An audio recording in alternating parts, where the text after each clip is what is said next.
बच्चों का हमारा वीडियो प्री बोर्ड का है जिसमें हमने 20 प्रश्न लिए हैं। जो 20 प्रश्न आपसे पूछे जाते हैं, प्रैक्टिस के तौर पे आप प्रैक्टिस कीजिए, यही ऐसा ही पेपर आपको बोर्ड में दिखेगा। तो आइए शुरू करते हैं।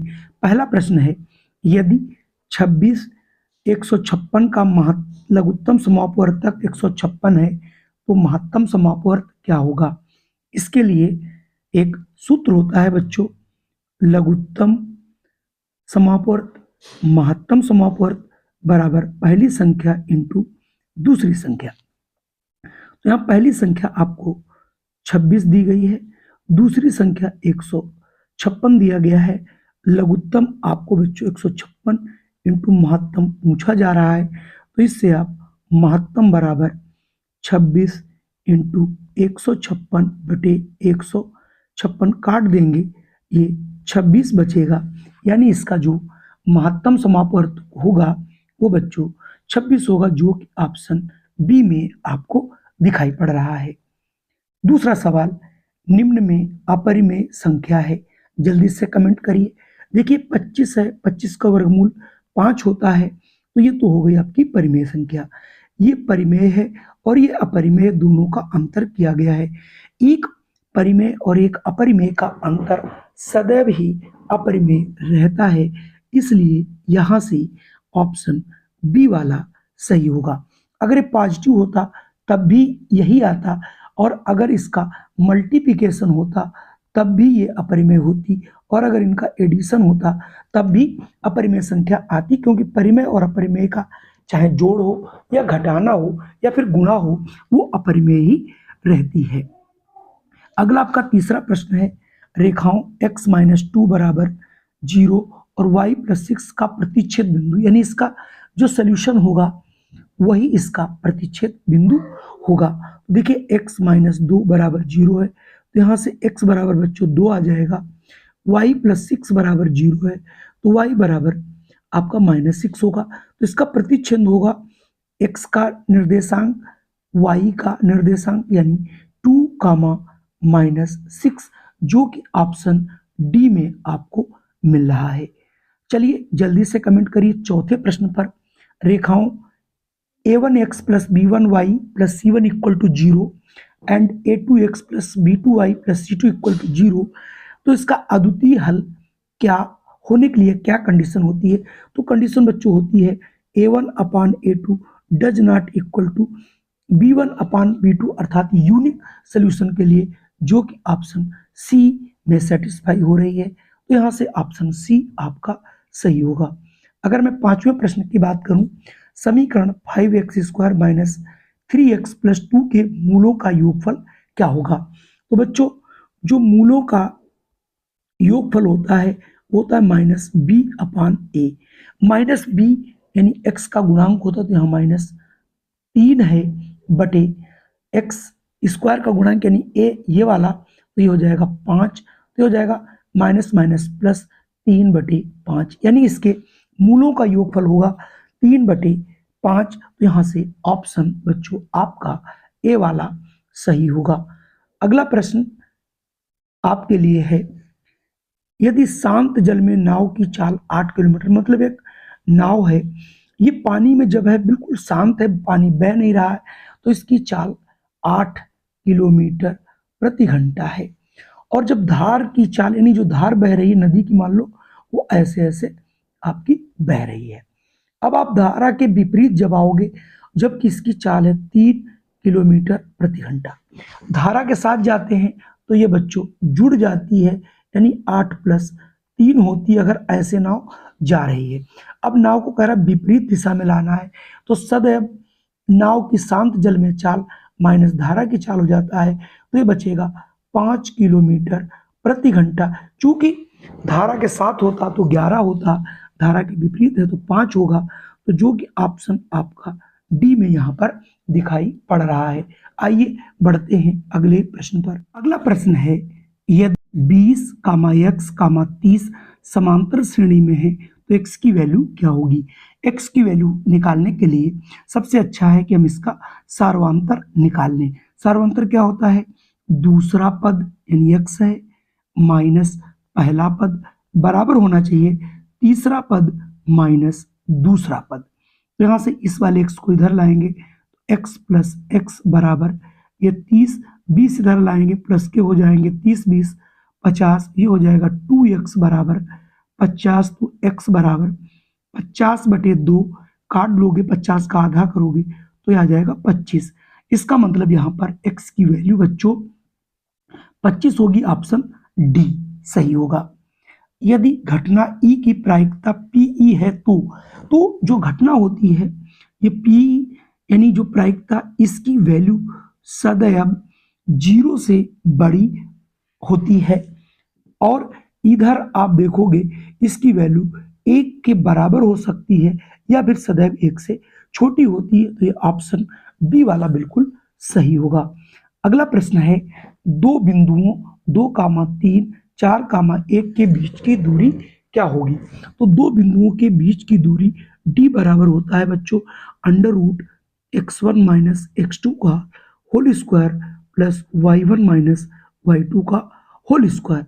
अगर यहाँ पर देखो तो ये आपका क्या है x1 y1, ये है x2 y2। तो यहाँ पर आपका क्या बनेगा x1 है आपका 2 और आपका x2 देखिए यहाँ पर क्या है 2 माइनस 4 का whole square plus y1 3 minus 1 का होल स्क्वायर। तो ये हो जाएगा -2 का होल स्क्वायर प्लस 2 का होल स्क्वायर। ये हो जाएगा 2 दूनी 4 प्लस 2 दूनी 4, ये आ जाएगा √8 और √8 को आप लिख सकते हो 4 × 2। 4 का वर्गमूल 2 होता है और 2 का मिलेगा नहीं तो हो जाएगा 2√2, जो कि ऑप्शन आपको सी में बच्चों दिख रहा है। तो यहाँ से ऑप्शन सी को सही कर लेंगे। चलिए बढ़ते हैं अगले प्रश्न पर। अगला है बहुपद इतने के शून्यों का योगफल क्या होगा। तो शून्यों का अगर आप योगफल निकालेंगे alpha plus beta minus b/a, b की वैल्यू यहाँ -5 है मतलब प्लस की 5 माइनस तो सूत्र में है b वाला ये 3, तो हो जाएगा -5/3, जो कि ऑप्शन सी में आपका मिल रहा है। अगला है बिंदु -4, 0, 4, 0 और 0, 3 के शीर्ष कैसे होंगे। अगर मैं इसको प्लॉट करना चाहूँ बच्चों, आपको बताना चाहूँ तो देखिए बहुत आसानी से इसकी प्लॉटिंग कर सकते हो।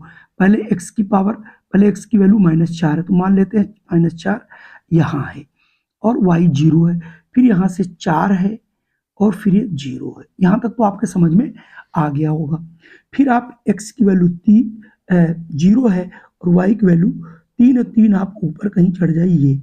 अब आप इसको मिलाओगे तो आप देखोगे ये दोनों भुजाएं आपकी बराबर होंगी और एक त्रिभुज बनाएगा, यानी ये समद्विबाहु त्रिभुज बनेगा। आपको इनके या तो बिंदुओं के बीच की दूरी निकालो कर लो, या फिर आप डायरेक्ट इसका अगर बनाना आता है, थोड़ा सा अगर आप लॉजिकल हैं तो आप इसका आंसर बहुत आसानी से निकाल सकते हैं। अगला है यदि साइन a बराबर 4/5 हो तो tan a की वैल्यू क्या होगी। इसके लिए आप पाइथागोरस प्रमेय का प्रयोग कर सकते हैं। मान लेते हैं ये कोई त्रिभुज है जिसमें हम रख लेते हैं a, b और c, ठीक है। तो यहाँ से अगर हम देखें तो साइन a बराबर होता है लंब, तो लंब यहाँ पर आपका 4 है, लंब बटे कर्ण, कर्ण यहाँ पर 5 हो जाएगा। अब आपका इसमें tan पूछा जा रहा है तो tan आपका a बराबर क्या हो जाएगा लंब बटे आधार। तो ये b हमें निकालना है, कैसे निकलेगा, हम पाइथागोरस प्रमेय लगाएंगे। AC स्क्वायर बराबर BC square plus AB square, मतलब इस वाले में ये कर्ण है। ये हो गया 5 का स्क्वायर बराबर BC है 4 का स्क्वायर प्लस AB निकालना है। तो देखिए ये हो गया, हम इसको इधर ले आएंगे तो हो जाएगा 5 का स्क्वायर माइनस 4 का स्क्वायर बराबर AB स्क्वायर। अब मैं आगे लिख लेता हूँ 5 25, 4 चक्कू 16, घटाओगे 9, तो ये AB बराबर √9, 9 की वैल्यू 3 हो जाएगी। अब यहाँ से ये होता है लंब, तो लंब हो गया 4 बटे आधार 3। तो इसका आंसर आएगा 12 का 4/3, जो कि ऑप्शन सी में आपको बच्चों दिखाई पड़ रहा है। तो हम सी को यहाँ से चूज कर लेंगे। 12वां प्रश्न बहुत आसान है। देखिए ये sine square theta plus 1/1 plus tan square theta की वैल्यू क्या होगी। थोड़ा सा धैर्य रखिए। यानी ये sine square theta plus 1/tan square बच्चों क्या होता है, ये सेक स्क्वायर थीटा होता है। यानी 1 प्लस tan स्क्वायर थीटा बराबर सेक स्क्वायर थीटा होता ही है। तो ये हमारा बन गया sine square theta 1/, sec square theta होता है कास स्क्वायर थीटा, यानी थीटा। तो ये sine square theta plus cos square theta is equal to 1 होता है। ये भी एक आइडेंटिटी यानी प्रूफ है, जो ऑप्शन डी में आपको मिल रहा है।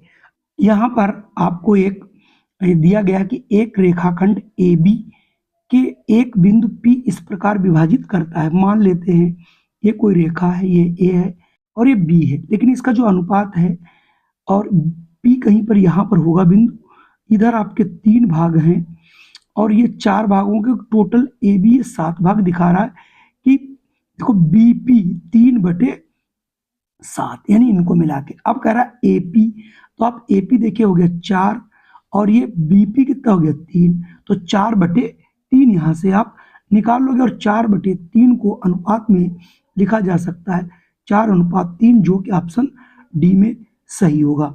अगर मैं बात 15 की करूं तो कह रहा है एक वृत्त की परिधि 22 सेंटीमीटर है। इस वृत्त का चतुर्थांश, यानी पूरा वृत्त है, इसका क्षेत्रफल πr स्क्वायर, तो इसका अगर हम चौथाई करेंगे तो इसका बटे 4 हो जाएगा। तो सबसे पहले हम यहाँ से इसकी त्रिज्या निकालने का प्रयास करते हैं, क्योंकि इसका आपको व्यास दिया गया है।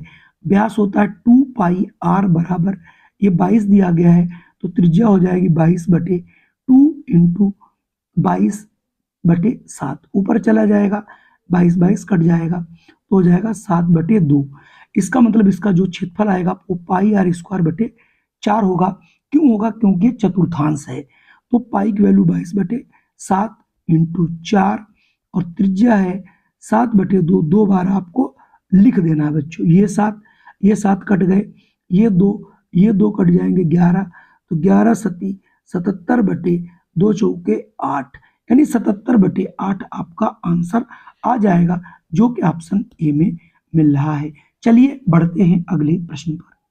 देखिए बच्चों अगला प्रश्न है, एक वलय को निर्मित करने वाले 2 संकेंद्री, मतलब जिनका एक ही केंद्र हो। मान लेते हैं हमारे पास 2 वृत्त हैं।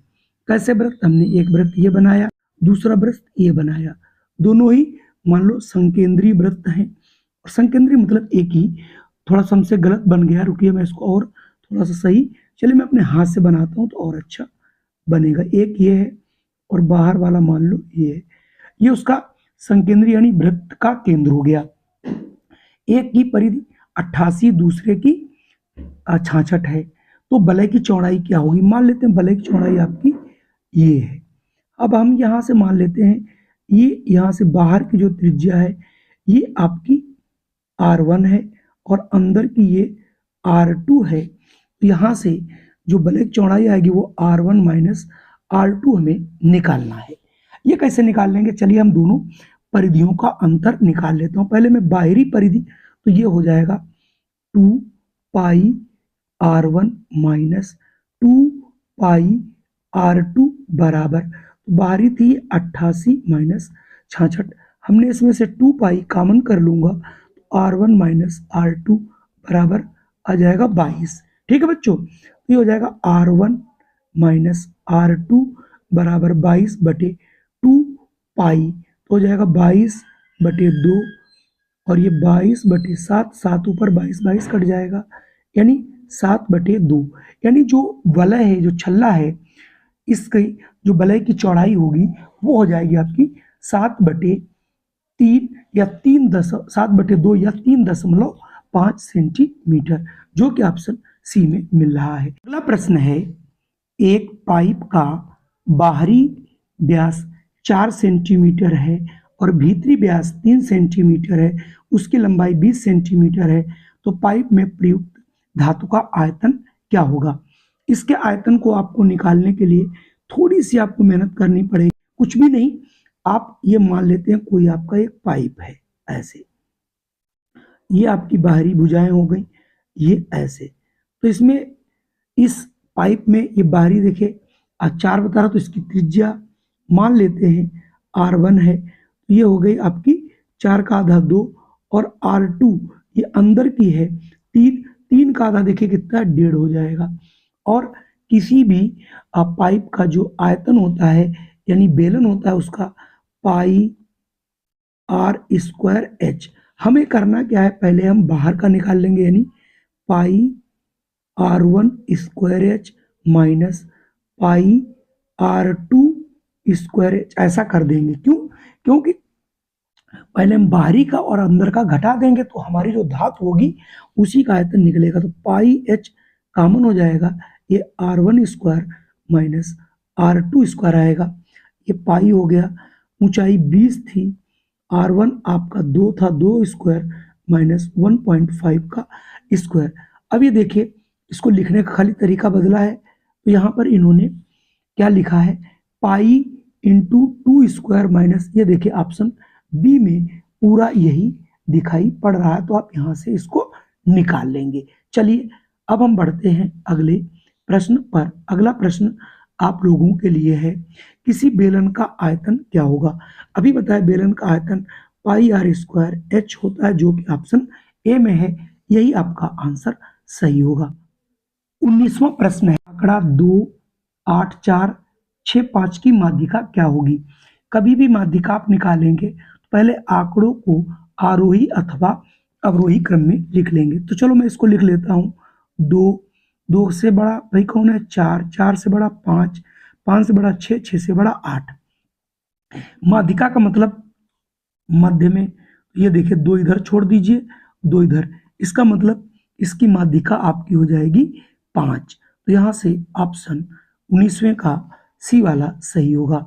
अगला प्रश्न भी पूछ रहा है, 1 से 9 तक की प्राकृतिक संख्याओं का माध्य क्या होगा। तो पहले 1 से 9 तक की संख्याओं का जोड़, तो जोड़ के लिए इसके लिए फार्मूला होता है बच्चों n इंटू n प्लस 1/2। अब n कितने, 9 तक जोड़ना है, तो 9 इंटू 9 प्लस 1/2।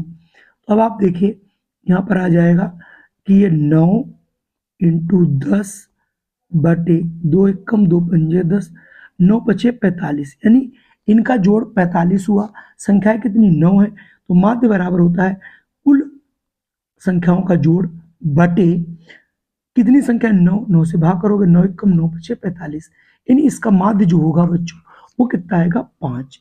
तो कुल मिला के आज के ये प्रश्न हमारे कैसे लगे।